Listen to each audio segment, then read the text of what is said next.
তো এইখানে আসিফ নজরুলরা যে খেলাটা খেললেন কালকে পরশুদিন, এতদিন যে জাতীয় ঐক্যমত্য কমিশনের নামে যত টাকা খরচ করছেন সব টাকা ফেরত দেন। আসিফ নজরুলকে দিতে সব টাকা ফেরত দিতে হবে। আসিফ নজরুলকে সব টাকা 83 কোটি টাকা না কত কোটি টাকা খরচ করছে, সব টাকা ফেরত দিতে হবে। দিয়ে বলতে হবে যে রাজনৈতিক দলগুলি আপনারা ঐক্যমত হয়ে আসেন, এইটার নাম হলো জুলাই সনদ।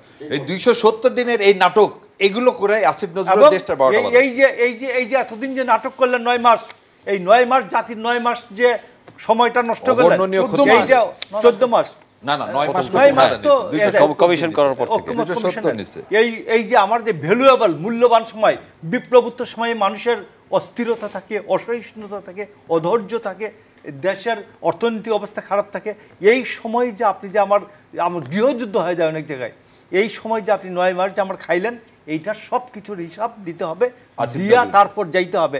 এবং আলী রিয়াজকে যেন বাংলাদেশ থেকে যেতে না দেওয়া হয়।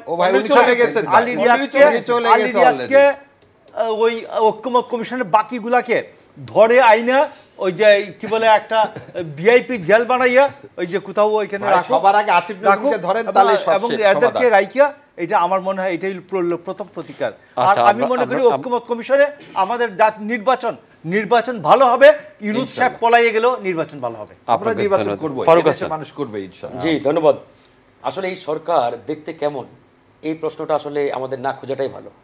না, আমি মনে করি এই সরকার একটা মানে ওয়াটার গভর্নমেন্ট, পানি সরকারকে। পানির যেমন নির্দিষ্ট কোনো কালার রং নেই, যে পাত্রে রাখবেন সেই পাত্রের আকার এবং রং ধারণ করবে। এই সরকার আসলে ঠিক ওই একই কায়দার একটা সরকার। আপনি যদি ওই যে 106-এর দিক দিয়ে সরকারকে চিন্তা করেন, তাহলে আপনার মনে হবে যেটা ওই লাইন থেকে আসছে। আবার ভাই বললো যেটা বিপ্লবী সরকার, উনি হয়তো ওই অ্যাঙ্গেল থেকে চিন্তা করছেন। কারণ বিপ্লবী সরকার কখনোই কোনো লিখিত ডকুমেন্টে হাত রেখে শপথ নেন না। পৃথিবীর ইতিহাসে যেসব দেশে বিপ্লবী সরকার গঠন হয়েছে, তারা জনতার সামনে হাত রেখে জনগণকে সাক্ষী রেখে শপথ নিয়েছেন। সুতরাং এই সরকারকে আপনি শতভাগ বিপ্লবী বলতে পারবেন না। এই জন্য এটার নাম দিয়েছে আমি পানি সরকার, পানির মতো, যে দিক দিয়ে চিন্তা করি। এবার আসেন, আজকে আসলে আমাদের টকশোর হেডলাইনটা ছিল নির্বাচন কেমন হবে, এটা নিয়ে আমরা আসলে আলোচনার সুযোগে পাই নাই। তা আসলে দেখুন, এই 54 বছরে 12টি নির্বাচন আমরা পেয়েছি খাতা কলমে। এই 12টি নির্বাচনে কোনোটাই আসলে প্রশ্নের ঊর্ধ্বে ছিল না। যদিও আমরা বলি কেয়ারটেকারের আন্ডারে যে 4টি নির্বাচন হয়েছে সেই 4টি তুলনামূলক ভালো, তার মধ্যে আবার 2001 সালেটা আরও ভালো, ইত্যাদি ইত্যাদি, বাট কোনোটাই কিন্তু প্রশ্নের ঊর্ধ্বে ছিল না। তো শতভাগ সঠিক এরকম পৃথিবীতে কোনো বস্তু জিনিস নেই, এটা আমরাও জানি, বুঝি, মানি।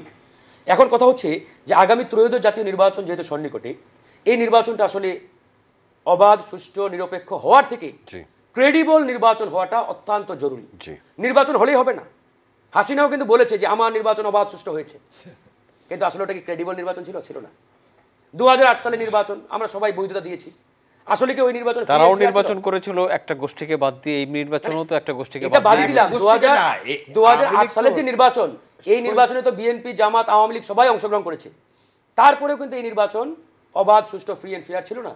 এই নির্বাচন সফট ইঞ্জিনিয়ারিং ইলেকশন, এবং এই নির্বাচন ইন্ডিয়ান পরিকল্পনায় বাস্তবায়ন হয়েছে। এই জন্য আমি বলছি যে আগামী নির্বাচন অবশ্যই ফ্রি এন্ড ফেয়ার হতে হবে। এদেশের মানুষ দীর্ঘদিন ধরে ভোটাধিকার বঞ্চিত, এই নির্বাচনটা অত্যন্ত জরুরি। এখন প্রশ্নটা হচ্ছে নির্বাচনটা কবে হবে। এই যে সরকার প্রধান দিনে 3 বার স্টেটমেন্ট দেয় যে ফেব্রুয়ারিতে নির্বাচন করার জন্য আমরা প্রস্তুতি নিচ্ছি, তারপর রাজনৈতিক দলগুলো প্রশ্ন করে যে আসলে হবে, জনগণ প্রশ্ন করে আসলে কি নির্বাচন হচ্ছে, ইনশাআল্লাহ।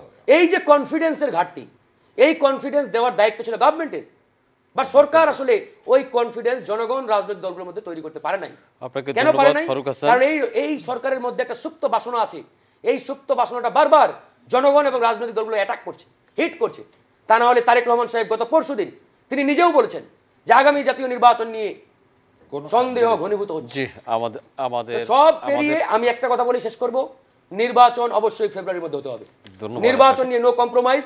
নির্বাচন যথাসময়ে না হলে বাংলাদেশ বিপজ্জনক একটা পরিস্থিতির দিকে ধাবিত হবে। অল্টারনেটিভ নাই তো, ইলেকশন ছাড়া তো কোনো অল্টারনেটিভ নাই। You have to do election, right. একটা কথা বলি, জি 1 মিনিট। ঠিক আছে, নির্বাচন বিষয় হলো সর্বশেষ যে তথ্য, সেটা হলো সিভেট বাজার বলছে এই মনিহার আমার ন্যায় সাজে। তোমরা একটা তাড়াতাড়ি তোমরা একটা ইলেকশন দাও, আমি ভেঙে পড়ি। এটা সর্বশেষ লেটেস্ট গোটা ইলেকশন কমিশনকে বলছে। ইলেকশন কমিশনের সাথে আমার কথা হয়েছে, ওনারা বলছে যে সর্বশেষ এই হলো তথ্যটা দিয়ে দিলাম জাতিকে।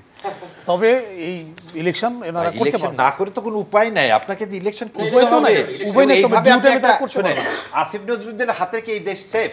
আমি এই কোশ্চেন রেখে আমি আমার কথা শেষ করব। ধন্যবাদ। ভাই হাসিনার আমলেও তো আমরা এই আশঙ্কা করতাম, ঘর থেকে বের হবেন সুস্থ শরীর নিয়ে ফিরতে পারবেন, একই প্রশ্ন এখনো ভাই আমি মনে চলতে করি পারে না যে তো? একটা নির্বাচন ক্রেডিবল জেনুইন নির্বাচন হওয়া দরকার এবং এই নির্বাচনের মাধ্যমে আমরা ডক্টর ইউনূসকে যাই বলি না কেন আমরা মনে করি যে উনি যদি এই ক্রেডিবল এবং জেনুইন নির্বাচনটা অনুষ্ঠানে সহযোগিতা করতে পারেন তাহলে আমরা এই পরবর্তী গভর্নমেন্টেও আমরা তার কিছু সার্ভিস আমরা জনগণ যদি রিকোয়ার এই করে জাতিটা রক্ষা করে। জনগণ যদি চায় যেন তার সার্ভিসটা নিতে পারে হ্যাঁ। তিনি যেন তার সাথে জনগণের যে সংযোগটা এটা যেন বন্ধ না করে দেয় এটাই হলো।